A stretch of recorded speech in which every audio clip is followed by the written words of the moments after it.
ago today, President Joe Biden, signed into law the Emmett Till Anti-Lynching Bill, making it the first ever bill that specifically makes lynching a federal hate crime. While civil rights advocates celebrated the new bill, many experts warned that it may not help reduce hate crimes. What does the new lynching bill actually say and mean? And does it go far enough? Experts weigh in. All coming up next. Live from Los Angeles, this is the Special Report with Areva Martin.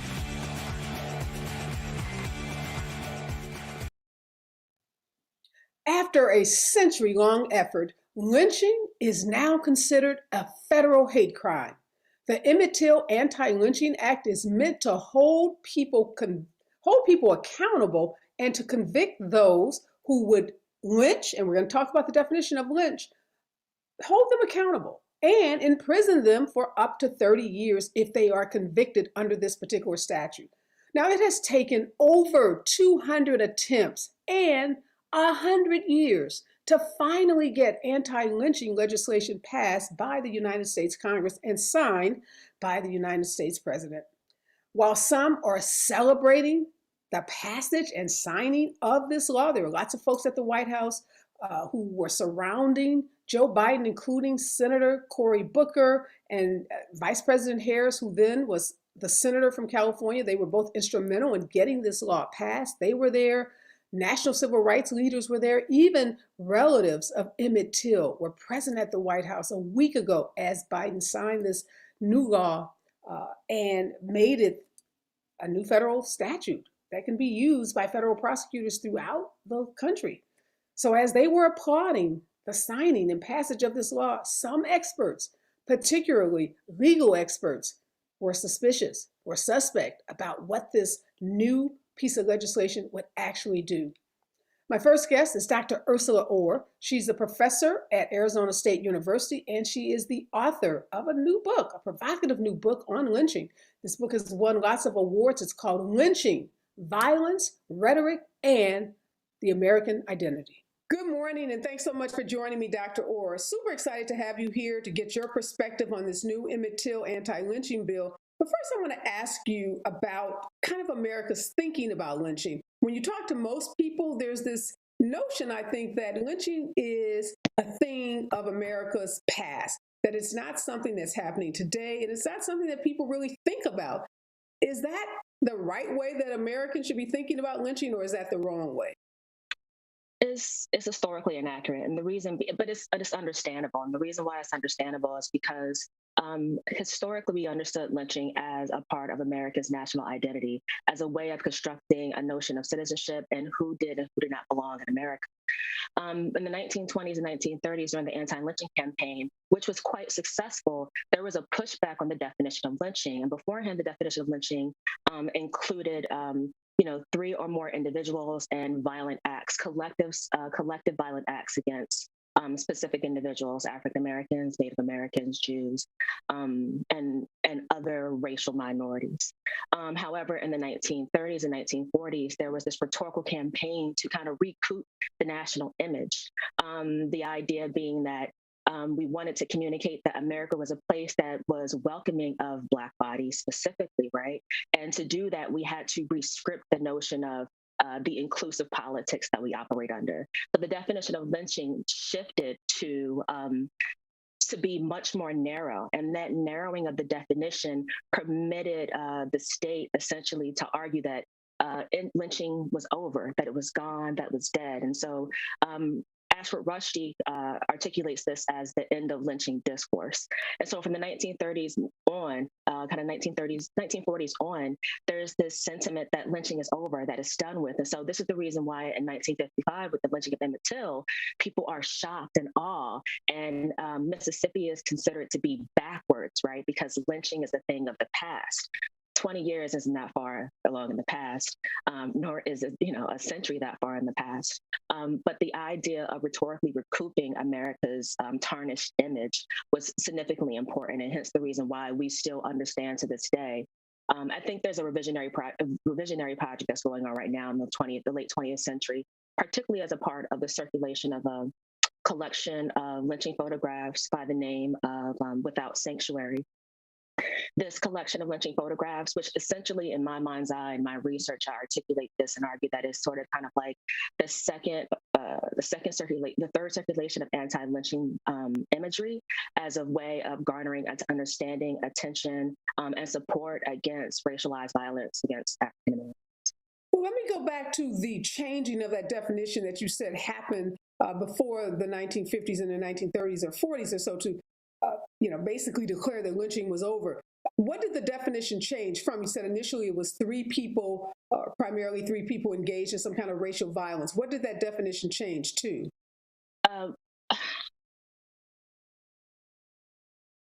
It narrowed the number of people or what could constitute a lynching, right?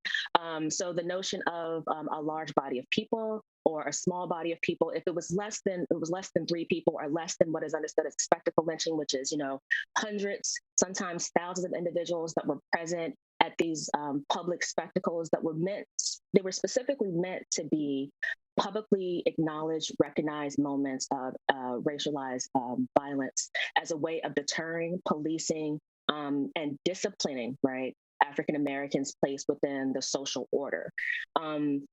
Those practices, right, those spectacle lynchings had reduced in number over time. And it's because of that activists as well as state officials went to make arguments about, well, if we don't have individuals that are, 100 individuals collectively, 10 individuals collectively, we can't define this as a lynching.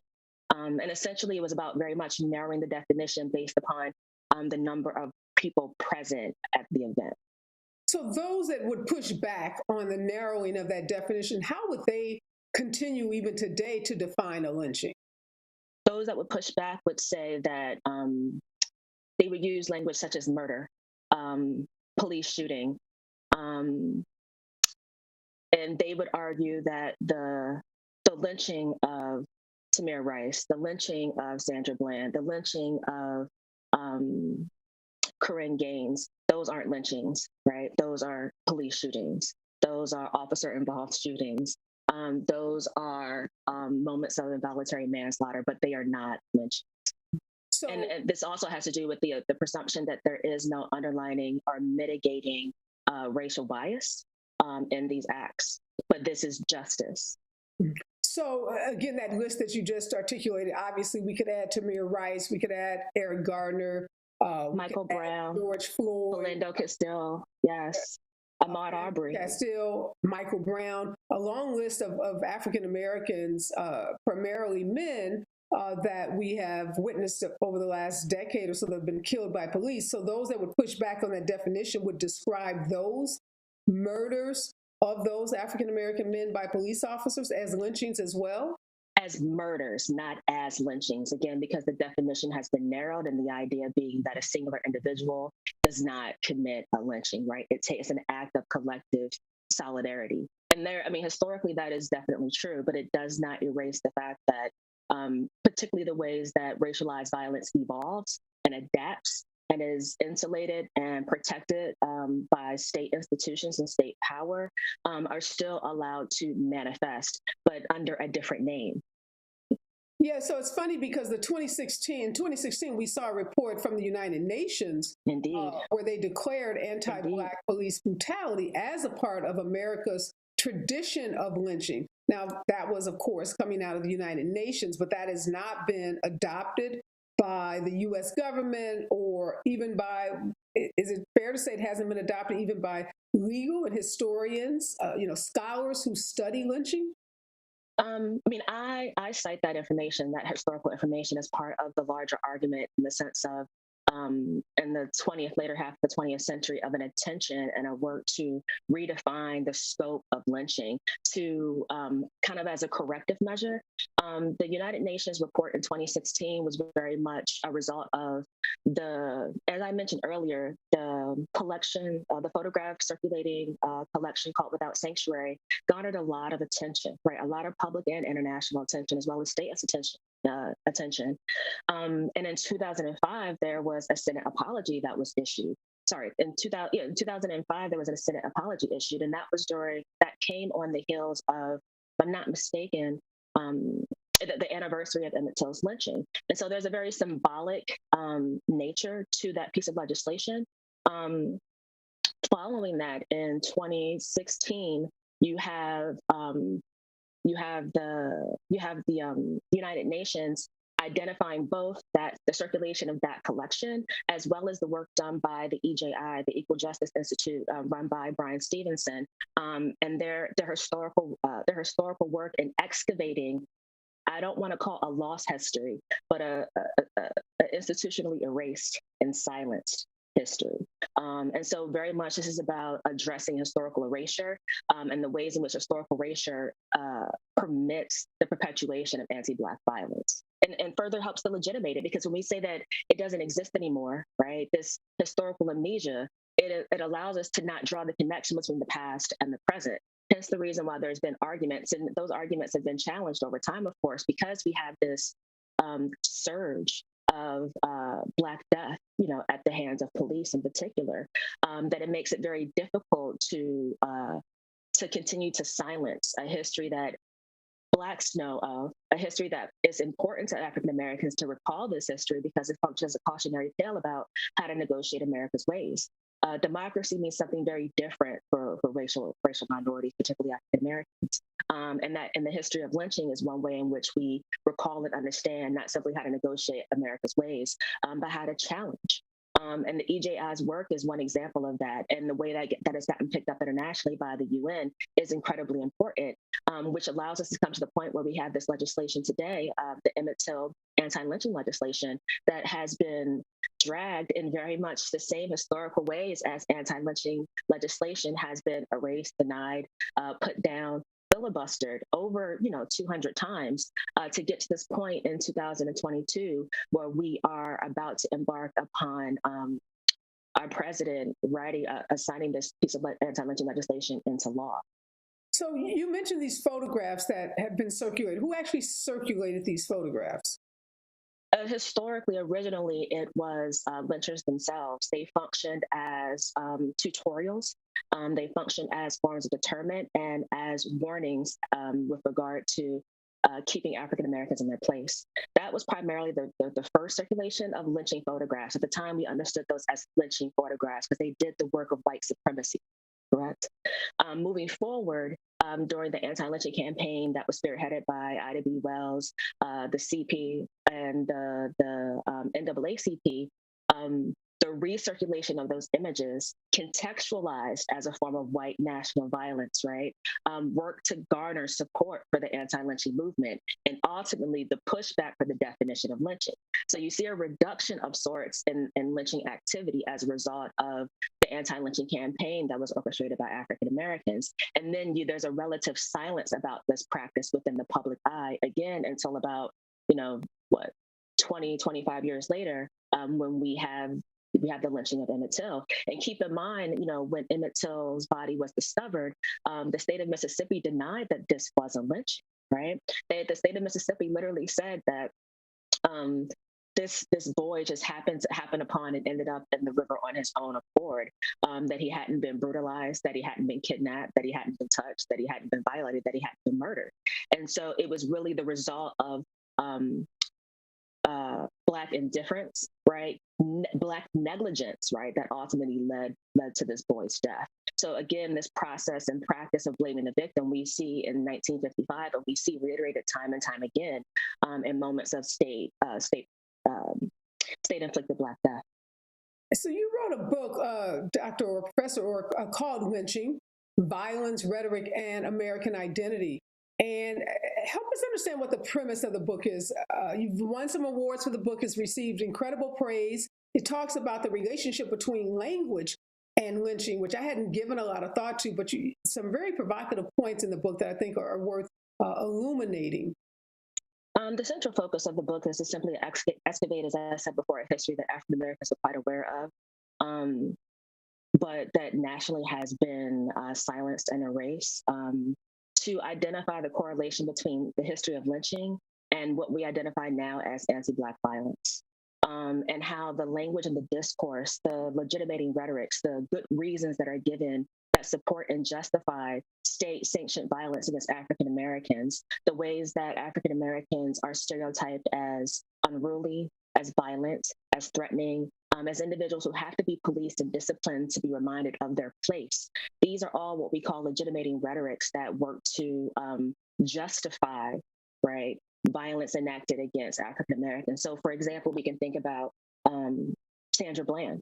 The discourse that circulated her lynching very much framed her as one who warranted the violence that was enacted against her. And we see this regularly. This is a regular discursive pattern, rhetorical pattern that we see when the state works to legitimate, forms of violence against Black bodies.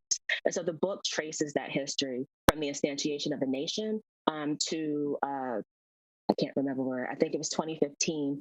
2017 is where the text ended. And it was particularly difficult because the litany of death and the need to identify, record, and archive, and to very much articulate that this past is not past, that this past is the present, and that is very much indicated that it will be our future, because there's yet to be action and legislation to challenge it.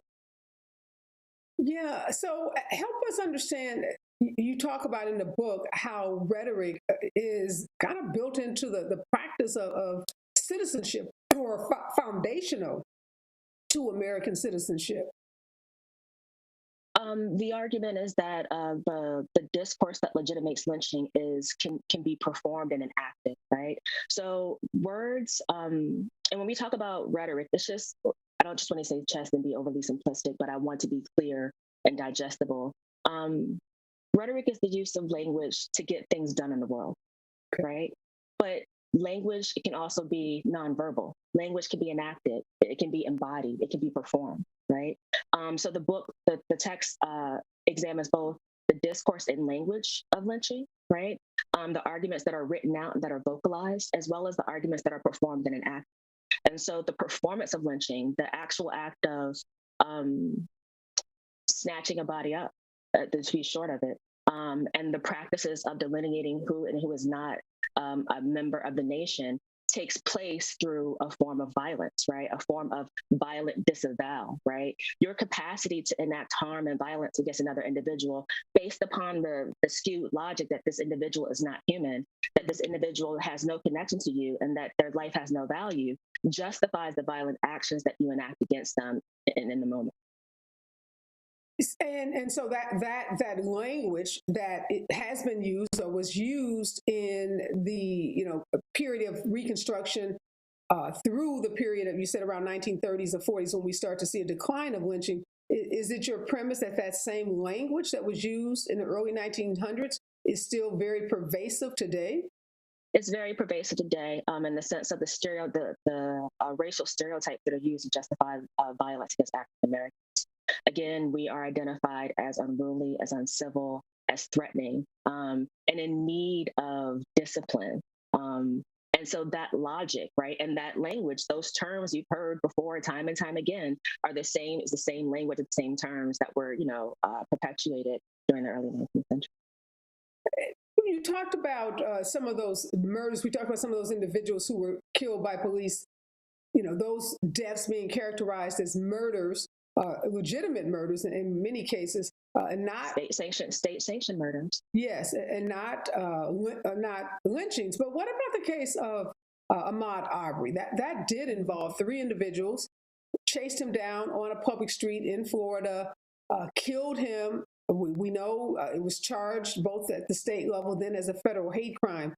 In the definition, even the narrow definition of lynching, would that be qualified or characterized properly as a lynching? I think under Biden's new legislation, yes. I think that legally, the state of Georgia would identify Ahmaud Arbery's lynching as a lynching as a result of the state, it being federally permissible to do so.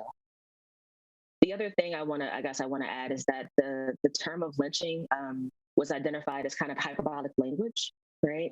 And And so the fact that the state is willing to adopt that and recoup the understanding that, okay, this is not hyperbolic language, and in a sense of saying that it's hyperbolic, a way to dismiss what African Americans are identifying as a form of racialized bias and attack, targeted violence. It is an acknowledgement. It's not a reckoning, but it's an acknowledgement of that long history, that long tradition, and it's a point of beginning. It's a starting point. So with respect to this legislation, this federal legislation, I would agree that, yes, Ahmaud Arbery's case would definitely fall under this federal statute. Is there an effort, though, afoot in legal scholarly circles or historian circles to broaden the definition, to go back to the definition that existed before this period of, where America was trying to sanitize what was happening with respect to racial violence? I can't speak to that. In my research, I haven't found an effort to return. I've only found an effort to acknowledge and identify what was, what is, and what we can perceive to continue to be, based upon the way that the state chooses to ignore, chooses to limit, and chooses to sanitize, the national image. And again, that's why this legislation is really, really important. There's an effort, a historical effort to correct.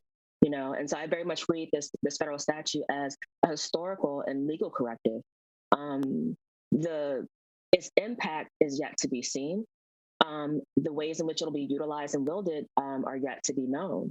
I am hopeful, but I am also, I guess I am invested in seeing, for instance, the kind of impact this legislation might have with regard to qualified immunity. If we think about the history of anti-Black policing specifically and its relationship to lynching, we understand that the largest number of perpetuators of this historical and national practice are the police, right? Bodies in blue. And so we also know that, police and state officials are protected by legislation that says that they can't be, sued for various civil grievances. So if that's the case, then how do we bring to justice how do we bring the state to justice is one of the questions that I have with regard to this legislation and its impact upon police brutality. Yeah, that's an interesting question. And obviously legal scholars, and I'm going to talk to a legal scholar later in the program, talk about what may be the opposite effect in terms of addressing hate crimes that the statute might have. So there's some folks who are celebrating the passage while others are warning that it's not going to have the intended purpose of reducing hate crimes. So there is some controversy about the law. And we know that even some Black legislators were not on board with creating yet another federal statute that would provide for additional prison terms for individuals as we're in this moment of reforming our criminal justice system. But I do want to ask you briefly about Ida B. Wells. I think we can't really talk about anti-lynching legislation and how we even got here, whether you agree with the law or disagree with the law, without recognizing Ida B. Wells and the oversized role that she played in bringing to light the horrors of lynching. Thank you so much for acknowledging Ida B. Wells. As I said earlier, Ida B. Wells spearheaded the anti-lynching movement in America and was supported by the CP and the NAACP as well as various organizations. But what I find most significant and most interesting about her role and her place, as well as her impact, is the place of Black women in the history of lynching. Black women were found at the end of lynch ropes as well as functioning as primary witnesses to the loss of Black life, to the loss of Black fathers, Black sons, Black nephews, Black brothers, sisters and nieces as well. And thinking about the work of Black women and witnessing, testifying, and speaking out and speaking to, Ida B. Wells is at the forefront of that. She modeled for many of us what it meant to stand up and speak truth to power without equivocation. And we see that time and time again. Sadly enough, it is part of our practice. I forgive me because the name of the young woman escapes me, but I'm thinking about George Floyd, the lynching of George Floyd, and the young woman who videotaped his murder. the impact of Black women's witnessing and the power of Black women's witnessing. And when I say the impact, I mean the psychological and emotional impact upon us. And when I think about impact, I think about the psychological, political, and cultural and economic impact upon the nation of the work our witnessing does and the way it takes place. I'm thinking about, for instance, the young girl, forgive me, her name escapes my memory, who witnessed the lynching of Philando Castile. You know, both her mother and her, but specifically this little girl says to her mother, "Mommy, please be still, because I don't want them to get you too." And to be a toddler and have that understanding, that rationale, and that logic, right? That came from years of witnessing. That came from a literacy about the ways that America is very much set up to kill us. And so for her to work to protect her mother, as her mother is working to protect her, her partner, is heartbreaking. But that history continues. And for me, when I as a result of doing this work, Ida B. Wells is at the forefront of what it means to be, what it means to speak truth to power, what it means to be fearless, to have fear, but to be fearless, right? To not let it immobilize us, to not let it make us paralytic. And I'm thankful for that modeling. Yeah. No, I know that her family has been incredibly active in terms of raising her profile, because unfortunately, like many of the males who have, pioneered our civil rights and have been, justice fighters fighting for liberation for Black people, women are often not given the same level of women are understood as the auxiliary. Yeah, I mean, we're not given the notoriety. We're not household names. Many people are just learning about Ida B. Wells, and many young girls will learn about it because now she has a Barbie. So, as ironic as that is, that Ida B. Wells, who was the most vocal anti, racist activist, who now is a Barbie. So it's kind of ironic. But again, just last question for you: this book, Lynching, Violence, Rhetoric, and American Identity. What do you want people to take away from? What's the one big takeaway from the book for you? The short of it is that lynching is an indelible part of America's civic identity. It is a practice and a tradition that has been utilized from the instantiation of the nation to the contemporary moment to communicate who does and who does not belong in the nation, who is and who is not a member of this civic community, who does and does not have, protections identified under the Constitution, and that the argument isn't hyperbolic, that the argument and that the effort to discount the argument is a perpetuation of white supremacy, and the fact that it works to erase a long history and to bring us back to this notion of lynching is over, lynching is dead and gone. No, it's not dead and gone. It hasn't even passed yet. It's still very much a part of us. It's still very much with us. As long as we have anti-Blackness in America, and I want to be clear too, lynching is not specific to the United States, but with regard to its destruction of national citizenship and civic order, yes, right? Lynching is very much a part of the American nation. But as long as we have anti-Blackness, which is global, we will always have a form of racialized violence that works to target, police, and dictate and put in place Black bodies. Thank you so much, Dr. Ore. Thank you for your work on this subject. Thank you for your voice on this really important topic. And thank you for sitting down with me. Again, her book is Lynching, Violence, Rhetoric, and American Identity. Thank you. My pleasure. All right, my next guest is Dr. Jeannine Bell. She's a law professor at Indiana University School of Law, and she's a nationally recognized scholar on policing and hate crimes. Good morning and welcome, Dr. Bell. Good morning. So, Dr. Bell, in my discussion with Dr. Ore, part of it was around what is the definition of lynching. So we have this new anti-lynching legislation, federal hate crime legislation that was just signed into law by Joe Biden, President Biden. What does the bill say about what constitutes a lynching today? Well, I've looked at the statute and I don't see the type of nuance in the definition of lynching that we would actually expect and hope for. I don't see the movement that the previous guests describe, a sort of rich, full definition of lynching is not there. So where does that leave us? For anybody that's out there that's a federal prosecutor that may be thinking of using this legislation to prosecute a hate crime, where do they go to find some guidance? Well, they go to the definition of murder, right? Murder is mentioned in the statute specifically. And, they basically have what they had before with a new name to the statute.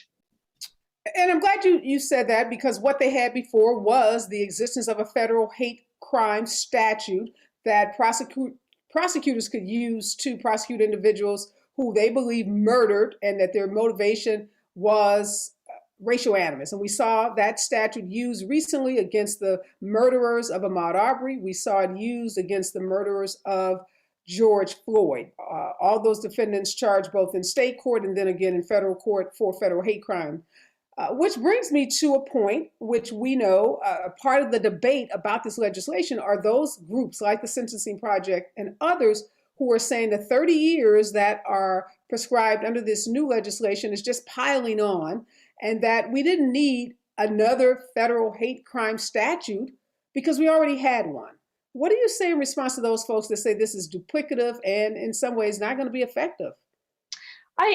I certainly think there's meaning to the fact that we now have a statute that recognizes the harms that had been ignored for 200 years. That matters. And it matters very much to, Black people to know that there is a remedy, even if there was already a remedy, right? This means something to people like, who are 78 and 79 years old, who were alive at the time that Emmett Till was murdered and, had to live through the acquittal of his murderers. This matters. And I definitely understand the symbolism and the importance of the symbolism, but at the end of the day, aren't these statutes really designed to deter criminal activity? And there was a report from 2016 from the Department of Justice where they acknowledge that hate crime statutes don't deter hate crimes. Well, and this focus on increased sentencing is ineffective. So how do we reconcile the two? Well, first of all, we should know that you can only have deterrence when statutes are actually used. And at the state level and at the federal level, hate crime statutes are very rarely used.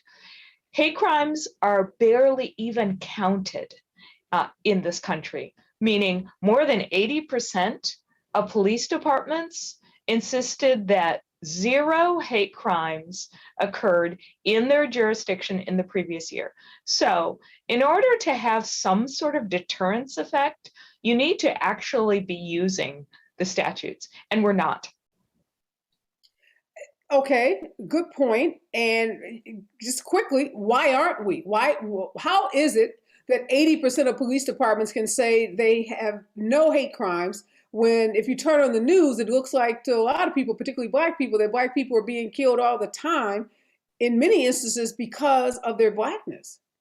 Well, when we see reports of hate crimes, those are in the few jurisdictions that are actually enforcing hate crime law. Investigating crimes when victims report, beating the bushes to find, and acknowledge and recognize incidents that are bias motivated. There are a few jurisdictions around the country that do this. New York, and a couple of other jurisdictions. Boston had a great hate crimes unit. So there are places where we are looking at this, but the vast majority of jurisdictions in this country, we just aren't. So in addition to that argument about deterrence that we're hearing, we're also hearing this debate that's taking place and the debate goes like this. We're at a period in this country where we're talking about criminal justice reform. We're talking about ending mass incarceration. We're talking about lowering sentences for nonviolent crimes and even for some violent crimes. So in this moment where we're having this conversation about criminal justice reform, why support another federal statute that piles on 30 years, because that's what you get under this statute if you're convicted? How do we reconcile those two? So those advocates that are saying we're going in the wrong direction if we're really serious about criminal justice reform. And we saw, I think, Cori Bush from Missouri and others, like I said, the Sentencing Project. Cori, I know, was instrumental in helping to reduce what was going to be a life sentence under the statute down to 30 years. How do you reconcile those arguments? All right, I want to ask activists, what do they propose to do that is going to work to stop this sort of violence? We know that individuals who commit hate crimes are repeat offenders. So if, for instance, you come out and burn a cross on my lawn, you will also assault me, break the windows in my house, and all sorts of other crimes, commit all sorts of other crimes against me. I really want to know what the activists propose to do about such individuals. Often they say, well, that can be mediated. Really? That's not actually how mediation works.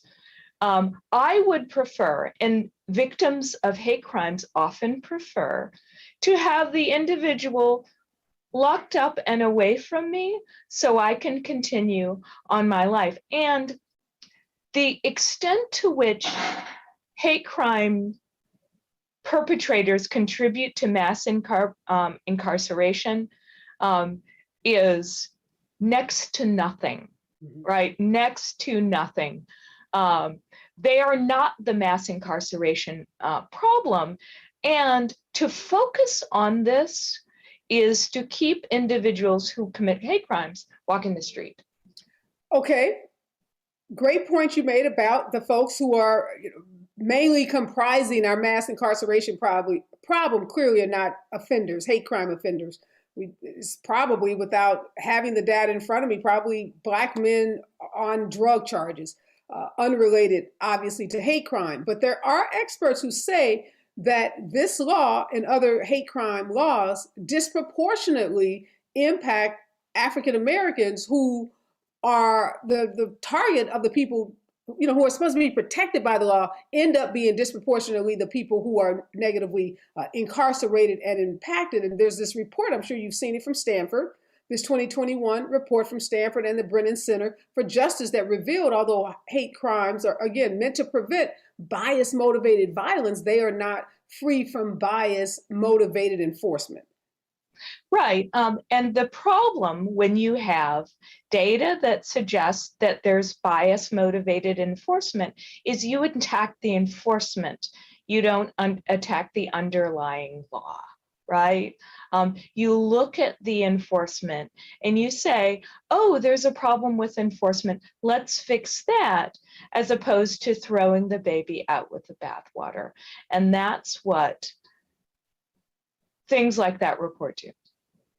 Okay, I assume you're not going to agree with this as it relates to this report as well. The report says that the focus should be less on punishment. This is that Stanford and Brennan, Center report saying that the government should focus less on punishment and more on healing and supporting the affected community. What do you think about that? Healing, really? Healing the person who burned a cross on my lawn. That would be lovely if he can be healed through some sort of conversation with individuals who are quite different. Remember the Dylan Roof multiple murder, right? There was an attempt to try to heal Dylan Roof. And I wonder if that's the type of impact that they're trying to have in these particular cases.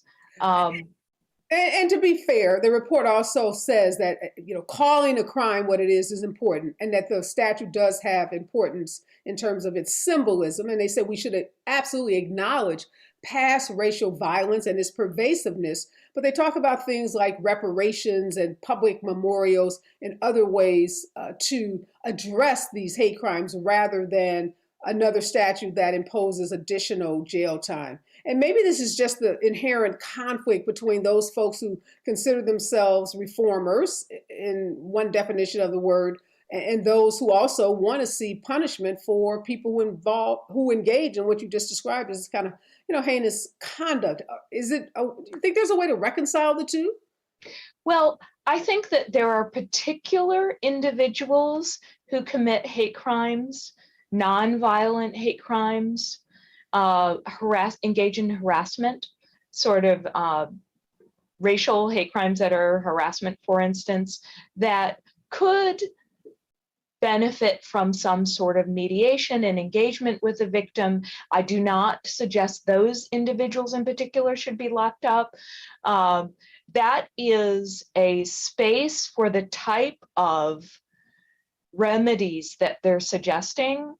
But for individuals who commit violent hate crimes, meaning assaults, and other individuals who bodily harm someone in a bias-motivated way, I don't think that that is the space for the types of soft remedies that they suggest. So just final question for you, Professor. Where do you fall on that spectrum of folks who are either celebrating or attacking the law? Is this where we need to go with respect to addressing racially biased crimes in this country? Or do you think the law, fails, is a woeful failure? I think any attention to bias-motivated violence and any incentive that prosecutors have to go out, catch perpetrators, and offer some justice to victims absolutely matters. So it's a step in the right direction. Thank you so much, Professor Bell, for your input. Thank you for sitting down with me and helping us understand. I hope that they go back to the legislative record and provide more guidance through some regulations or something, maybe some amendments, because we hear people, lawyers in particular, family members, call certain killings lynchings. And then we hear a pushback on the use of that term. So it would be very helpful, I think, to the public in general if we had some clarity on at least how the federal government, doesn't have to be dispositive for everyone, but at least how the federal government is defining a lynching and what's going to be prosecutable under this new statute. I agree.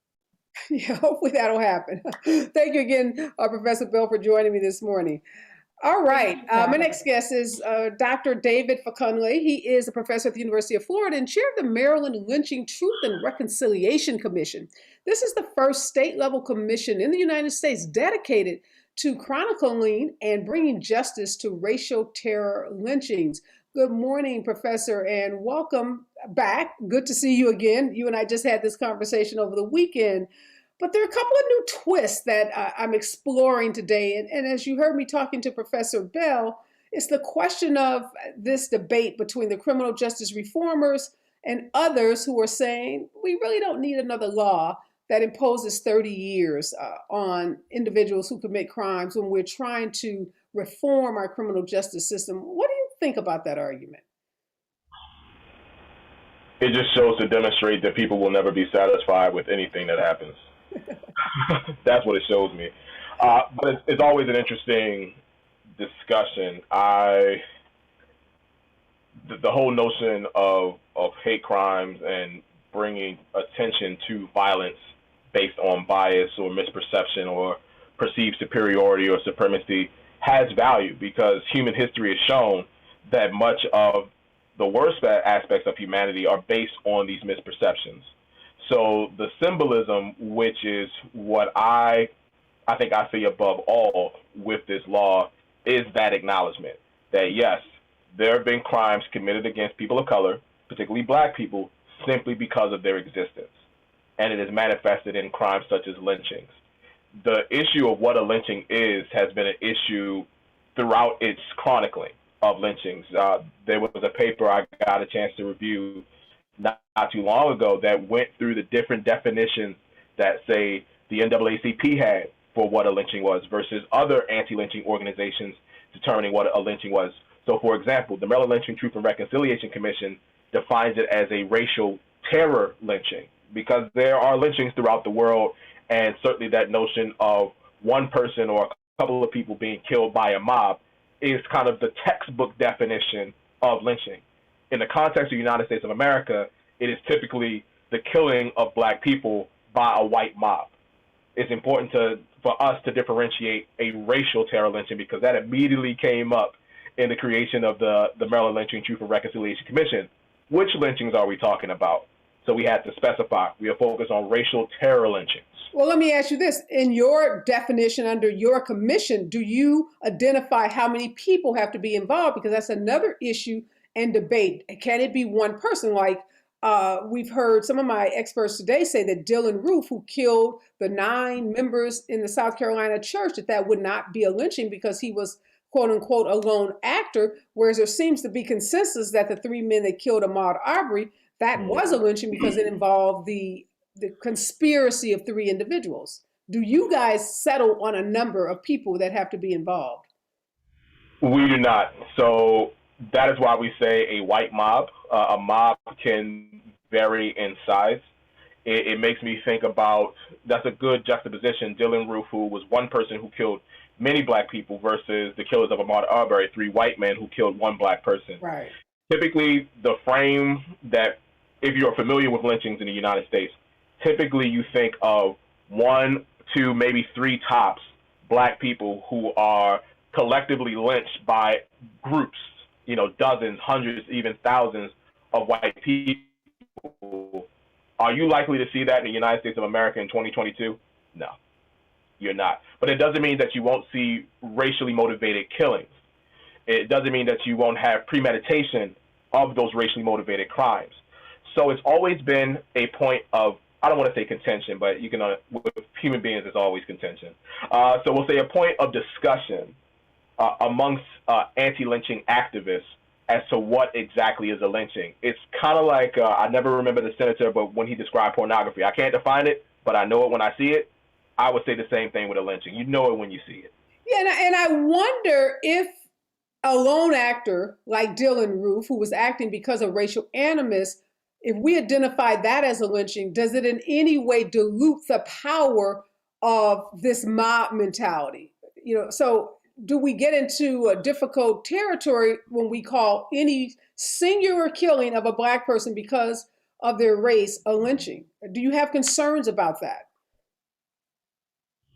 I wouldn't say I have concerns, and I'm not really focused on diluting it. The killing of anyone in racial animus is an injustice.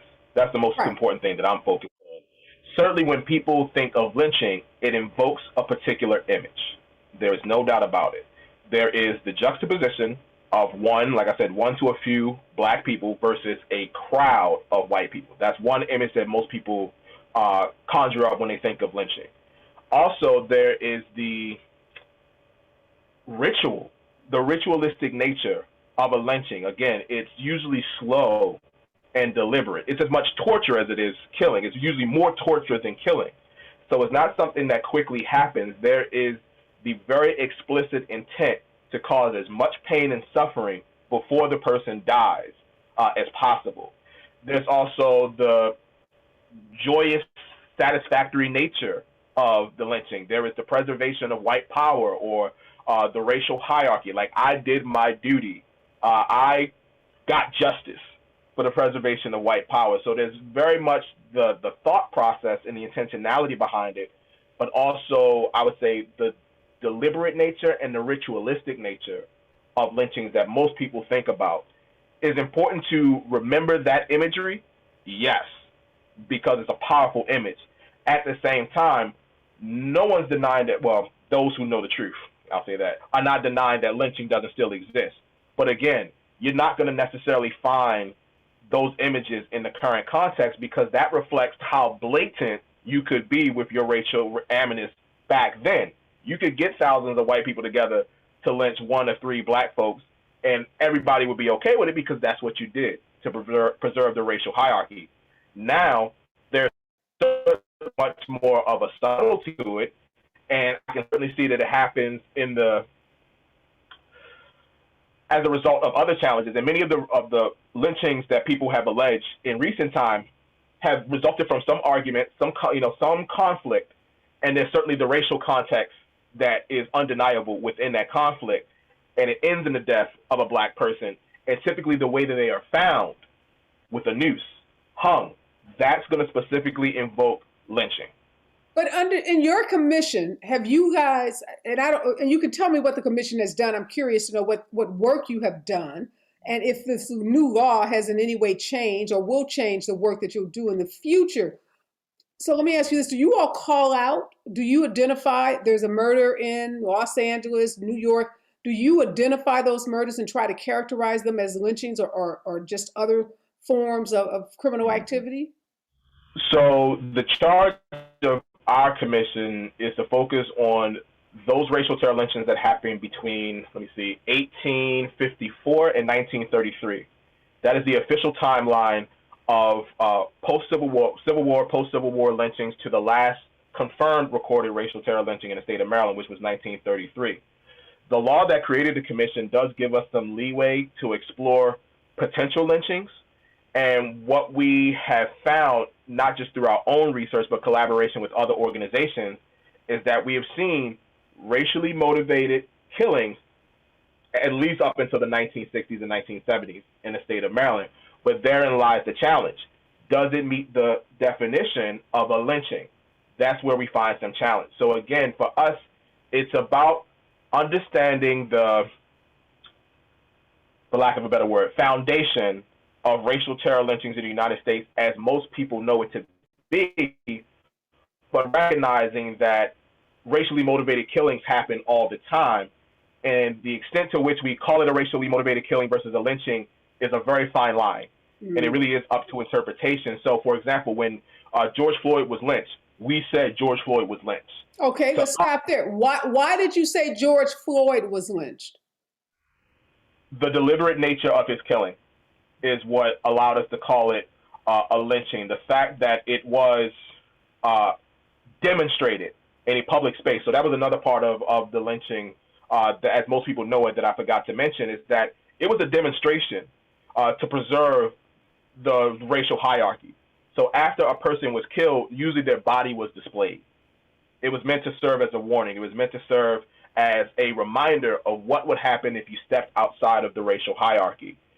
To me, the deliberate nature of the way that Derek Chauvin killed George Floyd, the fact that it lasted over 9 minutes, there was plenty of time for any reasonable doubt to dissipate. It took too long. He knew what he was doing. And the fact that in the current context, there was an audience. Now, maybe it wasn't an audience of white people, as we've seen in racial terror lynchings in the past, but there was an audience. It certainly served the purpose to show this is what happens when you fall out of the hierarchy. Your life will be taken. So the audience was not just the people who immediately saw it in Minneapolis, Minnesota, but ultimately every single one of us in this country and around the world who saw a man die. To me, that is a lynching. Now, would you make that same characterization, say, of Eric Gardner, Philando Castile, Walter Scott, Tamir Rice? Do those fall under your characterizations of lynching? They all happened in the public space. You know, they were in public streets. Some had witnesses, some didn't have witnesses. How did you all think about those murders? It's such a fine line. It really, really is. And if we wanted to break it down, and I can only use my opinion, I won't speak for the rest of the commission. In my eye, the presence of an audience is what would separate it between a lynching and a racially motivated killing. Mm-hmm. In my eye, the fact that someone had to watch that process. So again, we think about the deterrence to breaking through the racial hierarchy for black folks, but think about the white people who actually had to watch someone die. We can say what we want about whatever racial superiority and supremacy they may have felt, but you can't tell me that didn't have an effect on them in some form or fashion. So to me, it's about the impact on the audience as much as it's the impact on the person being killed, of course. That's in its own separate category.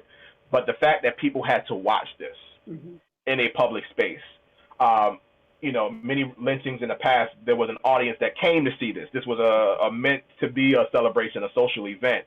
The lynchings we see today happen in real time. People are now kind of immortalized in that moment. Nevertheless, there's still an audience. And that trauma that is experienced, the trauma of the person who's killed, and because of technology, the trauma that is played over and over again and immortalized, that's a lynching. So your commission, you said you're looking at this very limited period up to 1930. What are you hoping to accomplish by studying this period? What is reconciliation? Is that healing? Is that awareness, education? All of that. So the only thing I'll push back on, Areva, is reconciliation.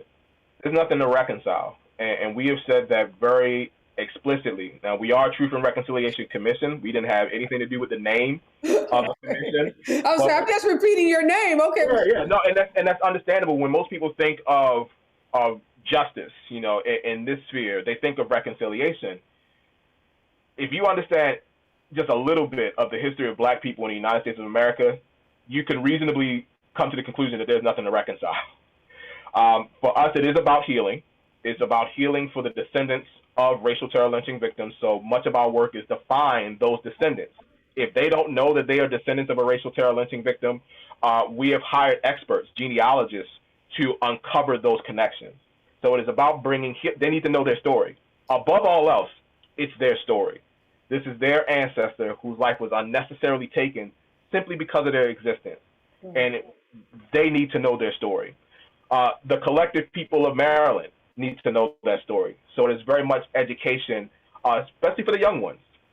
It's not about, I have an 8-year-old son, so it's not about scaring my child as to what the world is or has been.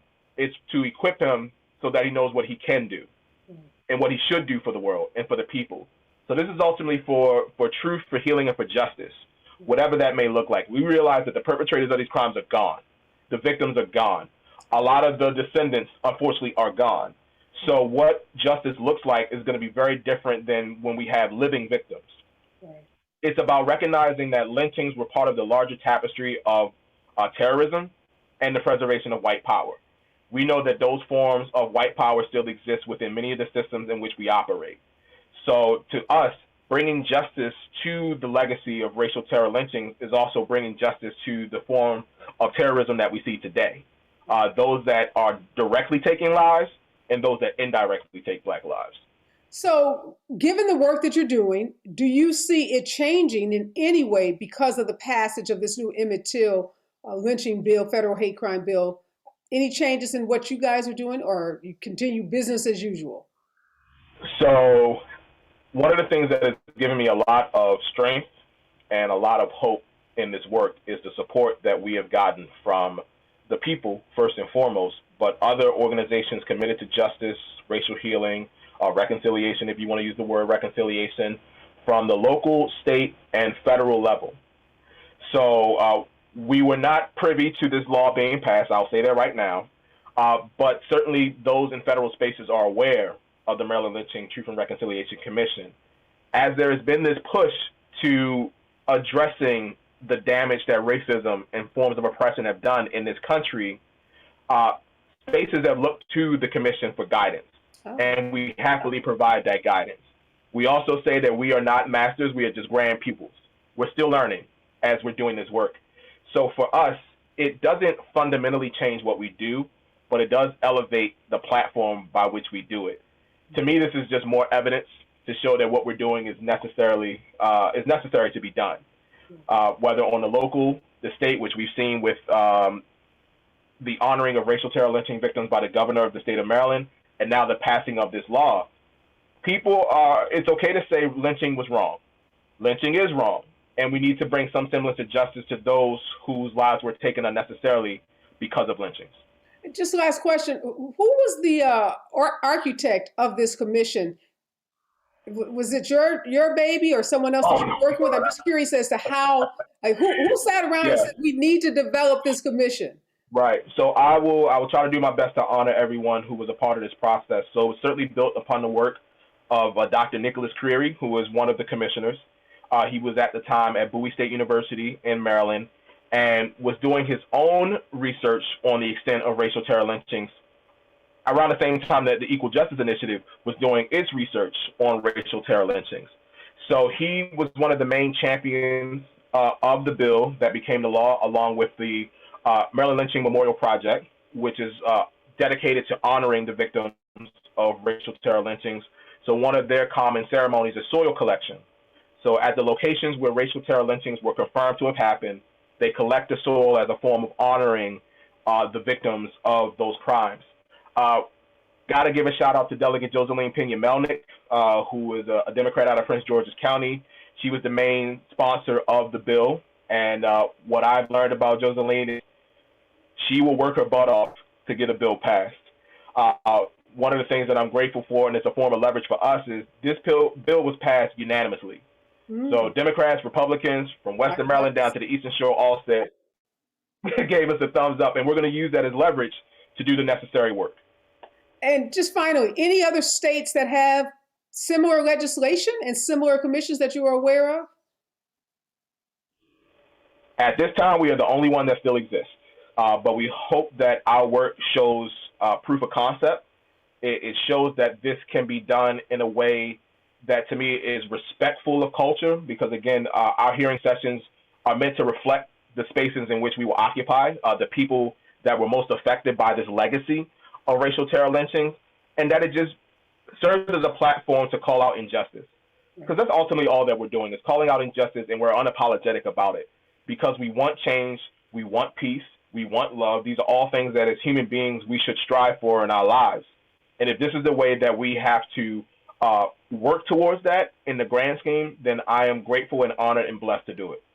Wow, thank you so much. You and I have sat down a couple of times, and I learn something new every time I sit down with you. That's So good enough. I realized that I didn't know a whole lot about this commission, and I felt like I needed to know, and I needed to educate people about it, because as you said, you guys are the only ones in the country doing this. Hopefully, with this new bill, this bigger platform, gives you an opportunity to talk to activists in other states, and we see commissions like this start to get formed in other states, and we start to have these conversations on a national level, because this bill is, for better or worse, and I think at the end of the day, even those people who say we don't need new legislation recognize that there is such powerful symbolism in calling out lynching in the way that this bill does, and that it gives everybody kind of permission to use the word. And many people were fearful of using it, or if you used it, you were accused of using hyperbole. And this bill, in some small way, hopefully gives people confidence that we can call out those racially motivated attacks, assaults, murders that are the hallmark of this country's history. So again, thank you, Professor, for sitting down with me. Always a pleasure to see you. Likewise. Thank you so much. All right. Well, thank all of my guests this morning. Such a fascinating topic. I've explored it now on my radio show, KPLA, Areva Martin Out Loud. I've explored it now on the special report, and I don't think I'm done with it yet, because there's so many interesting arguments and facets and layers to this argument, or to this issue. And so many people, as we heard Dr. Ore say in the earlier section, so many people think lynching is the thing of the past and don't recognize that it is still very much a part of America's present. And my words to live by are pretty simple. We can't fix what we refuse to recognize. People wondering how we overcome systemic racism that continue to plague the U.S. and really the world. The simple answer is, first, we must be willing to call it out. And this legislation, although not perfect, and no, it's not perfect, and it may create some unintended consequences, this legislation is a good first step in calling out one of the most heinous forms of anti-Blackness, and that's lynching. Be safe out there. Remember, we're all in this together.